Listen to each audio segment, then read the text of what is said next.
Good morning everyone. Yes students, how are you all? I hope you all are very healthy and safe at your place. Yes students, आज की जो हमारी कविता है वो है कैदी और कोकिला, रिटन बाय माखनलाल चतुर्वेदी। पहले मैं आपको माखनलाल चतुर्वेदी के बारे में कुछ बता दूं। माखनलाल चतुर्वेदी एक बहुत बड़े देशभक्त थे, देशभक्त कवि थे। उन्होंने अपनी जो कविताएं थी वो देशभक्ति को समर्पित की थी। उनका जन्म सन 1889 में होशंगाबाद जिले के बाबई गांव में हुआ था और 16 वर्ष की आयु में वो शिक्षक बन गए। उनकी रचनाएं राष्ट्रीय भावना से युक्त हैं। उनमें स्वतंत्रता की चेतना के साथ देश के लिए त्याग और बलिदान की भावना मिलती है, इसलिए उन्हें एक भारतीय आत्मा कहा जाता है। आप उनकी कोई भी कविता पढ़ लीजिए, वो सारी कविताएं देशभक्ति के ऊपर लिखते थे और कई बार वो इस सिलसिले में जेल भी गए, क्योंकि आज़ादी से पहले वो इस तरह की कविताएं लिखते थे जिससे कि लोगों में देशभक्ति की भावना जागृत हो और वो उनके आंदोलन के लिए, देशभक्ति के आंदोलन के लिए अग्रसर हों। तो इसलिए उनको कई बार जेल में डाला गया। उन्होंने भक्ति, प्रेम और प्रकृति संबंधी कविताएं भी लिखी हैं, लेकिन ज़्यादातर उनकी जो कविताएं हैं वो देशभक्ति वाली हैं। ओके, तो चतुर्वेदी जी जो हैं वो कविता में शिल्प की तुलना में भाव को अधिक महत्व देते हैं। इसका मतलब ये है कि उनके कविताओं में वो छंदों, अलंकारों, रसों इस पर ध्यान नहीं देते, वो इमोशंस पर ध्यान देते हैं, भावों पर अधिक ध्यान देते हैं। अगर हम इस कविता की बात करें तो कविता में कवि ने बताया है कि वो जेल में है, अकेला है। एकाकी मीन्स अकेला है, उदास है, और वो एक कोयल से अपने मन का दुख और असंतोष और ब्रिटेन के शासन के प्रति अपने आक्रोश को व्यक्त करता है। रात को वो एक कोयल को देखता है जो कि कोयल बोल रही होती है, तो वो उसके सामने अपना दुख व्यक्त करता है और क्या कहता है कि ये समय मधुर गीत गाने का नहीं है बल्कि मुक्ति का गीत सुनाने का है। कि वो कोयल की आवाज सुनता है जो कि चिल्ला रही होती है, तो कोयल को ये कहता है कि तुम्हारी आवाज तो हमेशा मीठी होती है, तुम तो हमेशा मीठा गाती हो। लेकिन ये बात भी सही है कि ये जो वक्त है, ये जो समय है, वो मीठा गीत गाने का नहीं है बल्कि मुक्ति का गीत गाने का है, क्योंकि सारा देश जो है वो आजादी चाहता है। तो वो ये भी दिखाता है, कंपैरिजन करता है अपना और कोयल का इस कविता में। तो ये हम आगे कविता में पढ़ेंगे। Let's start the poem. क्या गाती हो, क्यों रह जाती हो, कोकिल बोलो तो। क्या गाती हो, सारे स्टैंजा में प्रश्न अलंकार है। यहां पर क्या कहता है? क्या गाती हो, हे कोयल तुम क्या गाती हो, क्यों रह जाती हो और गाते गाते रुक क्यों जाती हो। कोकिल बोलो तो, हे कोयल मुझे जवाब तो दो। क्या लाती हो, संदेशा किसका है, तुम क्या लाती हो अपने साथ, क्या वो कोई संदेशा है, अगर संदेशा है तो वो किसका संदेशा है। कोकिल बोलो तो, कोकिल मीन्स कोयल, हे कोयल मुझे जवाब तो दो। ऊंची काली दीवारों के घेरे में, डाकू चोरों बटमारों के डेरे में।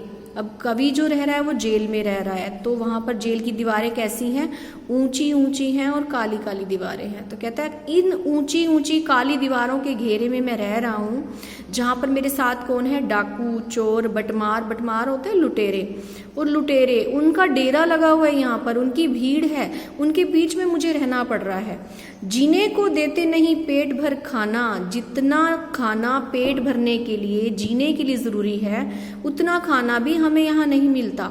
मरने भी देते नहीं, तड़प रह जाना, और इतना खाना देते हैं कि उसे खाकर हम जीवित रह सकें, मतलब हमें मरने भी नहीं देते। ना तो जीने के लिए खाना देते हैं और ना ही मरने देते हैं हमें। जीवन पर अब दिन रात कड़ा पहरा है। ऐसा लगता है हमारे जीवन पर अब दिन रात कड़ा पहरा लगा हुआ है, क्योंकि जेल में हम हमेशा पहरेदारी में रहते हैं, हमारे चारों तरफ पहरेदार होते हैं। तो ऐसा लगता है कि ये पहरा तो अब जीवन भर रहने वाला है। शासन है या तम का प्रभाव गहरा है। अब ये किस शासन की बात करी गई है? ब्रिटिश शासन की, क्योंकि उस समय हमारा देश आज़ाद नहीं था, ब्रिटिश शासन के अंडर था, अंग्रेजी शासन के अंडर था। तो उस शासन शासन की बात की गई है कि ये क्या शासन है या तम का प्रभाव है, अंधेरा, तम मीन्स अंधेरे का प्रभाव है, क्योंकि सब कुछ काला ही काला नजर आता है। जैसे अंधेरा काला होता है वैसे इस शासन का जो प्रभाव है वो भी काला ही हो रहा है। हिमकर निराश कर चला रात भी काली, हिमकर मीन्स चांद, ये चांद भी हमें निराश करके चला गया है क्योंकि रात बिल्कुल काली है। अब चांद नहीं है तो रात और भी काली नजर आ रही है। इस समय कालिमा मई जगी क्यों आली, आली मीन्स सखी, कालिमा मई यानी कालिज से भरी हुई, क्योंकि कोयल का रंग भी काला होता है और ये रात भी काली है तो दोनों के लिए कालिमा मई यूज किया गया है। तो कहता है हे काली कोयल तुम, हे सखी तुम इस समय क्यों जगी हुई हो, आली मीन्स सखी, तो कोयल को अपनी सखी बोलता है। क्यों हूक पड़ी वेदना बोझ वाली सी, हूक होता है दर्द भरी पुकार, वेदना मीन्स दुख, तुम्हारी आवाज में एक हूक है, एक दर्द भरी आवाज है तुम्हारी, वेदना बोझ वाली सी, ऐसा लगता है कि तुम्हारी आवाज में दुख का कोई बोझ है। कोकिल बोलो तो, हे कोयल जवाब तो दो, बोलो तो, क्या लूटा, क्या तुम्हारा कुछ लुट गया है। मृदुल वैभव की रखवाली सी कोकिल बोलो तो, मृदुल यानी मीठा, वैभव यानी धन दौलत, एसेट्स, जो तुम्हारे पास तुम्हारा वैभव है वो क्या है, तुम्हारी मीठी आवाज है। रखवाली सी, तुम उस आवाज की रखवाली हो क्योंकि तुम्हारी आवाज हमेशा मीठी होती है, तो क्या तुम्हारा कुछ लुट गया है, हे कोयल जवाब तो दो। क्या हुई बावली अर्धरात्रि को चीखी, क्या तुम बावली हो गई हो, पगला गई हो, पागल हो गई हो, जो आधी रात को इतना चीख रही हो, अर्धरात्रि आधी रात। कोकिल बोलो तो, हे कोयल बोलो तो, जवाब तो दो।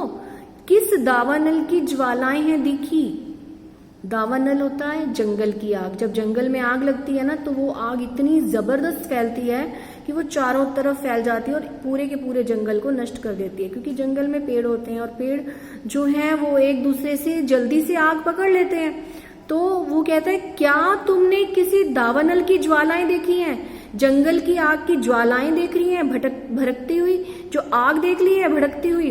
हे कोयल जवाब तो दो कि तुमने कोई जंगल की आग की ज्वालाएं देख ली हैं जिसके कारण तुम इतना चिल्ला रही हो, चीख रही हो।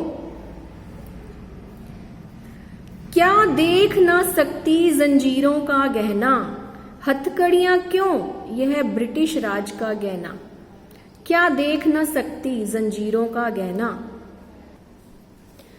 जो हमने जंजीरें पहनी हुई है हाथों में, क्या तुम्हें वो दिखाई नहीं देती, ये जंजीरें नहीं हैं, ये गहने हैं। अब वो अपनी हथकड़ियों को गहना कह रहा है। हथकड़ियां क्यों, ये हथकड़ियां नहीं है, हथकड़ियां क्यों कह रहे हो इनको, ये ब्रिटिश राज का गहना, ये ब्रिटिश राज्य द्वारा दिए गए गहने हैं, क्योंकि उनके हाथों में, पैरों में, गले में, हर जगह वो जंजीरें होती हैं तो वो हथकड़ियां होती हैं। कवि इनको गहना कहता है, क्यों कहता है, क्योंकि वो ऐसे गहने हैं जो हर पल उनको याद दिलाते हैं कि हमें इन गहनों से मुक्ति पानी है, हमें ब्रिटिश राज्य से अपने देश को मुक्त करवाना है, अपने देश को आजाद करवाना है और तब ये गहने उतरेंगे। तो इसलिए वो उन जंजीरों को गहनों की तरह लेता है। कोलू का चर्रक चूं, कोलू का चर्रक चूं, कोलू पर बैल बांधे जाते हैं और उससे काम करवाया जाता है। लेकिन जो ब्रिटिश शासक थे वो कैदियों को, जो उनके कैदी होते थे उनको बैलों की जगह वो कोलू में बांधते थे और उनसे काम करवाते थे। तो कवि क्या कहता है, जो कोलू के चर्रक चूं जैसी आवाज आती है ना, वो कोई मेरे लिए मुसीबत नहीं है, वो उसको मैं जीवन की तान समझता हूँ, मतलब मेरे जीवन के वो मधुर गीत बन गए हैं। गिट्टी पर उंगलियों ने लिखे गान और उस देश की मिट्टी पर, या गिट्टी नहीं आएगा या मिट्टी आएगा, मिट्टी पर उंगलियों ने लिखे गान और इस देश की मिट्टी पर मेरी उंगलियों ने अपने गीत लिखे हैं। जो देश के जो बलिदान देने वाले लोग थे, जो हमारे देशभक्त थे, उनका वर्णन करते हैं। मतलब वो अपनी कविताओं के बारे में कहना चाहते हैं कवि कि जो इस देश की मिट्टी पर मेरी उंगलियों ने अपने बलिदानों के, यानी हमारे देश के बलिदानियों के गान लिखे हैं, गीत लिखे हैं, जो हमारे देश की देशभक्तों के बयान करते हैं, उनकी देशभक्ति को बयान करते हैं।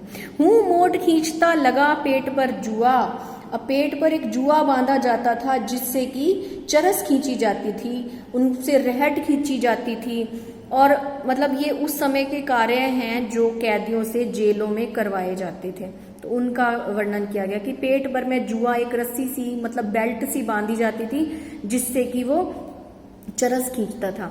खाली करता हूँ ब्रिटिश अकड़ का कुआं और उससे मैं ब्रिटिश राज्य की अकड़ का कुआं खाली करता हूँ। मतलब ब्रिटिश शासन ये सोचता है कि इतने हम पर जुल्म करके, इतने हम पर जो टॉर्चर करके, हमारे ऊपर अत्याचार करके वो हमारे भरोसे को तोड़ देंगे, हमारा जो आत्मविश्वास है हमारे देश पर या हम पर कि हम एक दिन आज़ाद होंगे।